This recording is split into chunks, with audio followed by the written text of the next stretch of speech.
afternoon. Okay, I have nothing for you at the top. Darlene, why don't you kick us off? Thank you. That's so unusual.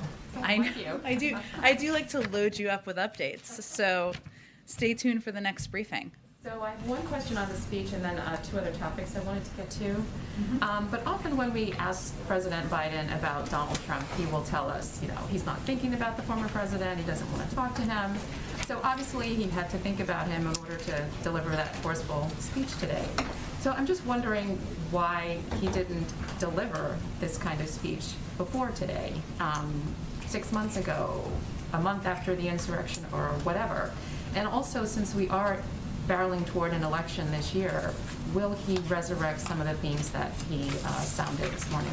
Sure. Well, let me first say, and to remind you all, that the president launched his campaign on the idea that the former president posed a unique threat to the soul of our country. And he made that point throughout the campaign and over the last year in office. I wouldn't say, or we would argue the point, that he has ever shied away from making clear that his predecessor, former President Trump, it was a threat to democracy, posed a threat to democracy throughout the course of his presidency, and that was a root reason why President Biden ran for office. I would say in terms of looking forward, you all heard him make a very passionate case today, the fact that we are at an inflection point.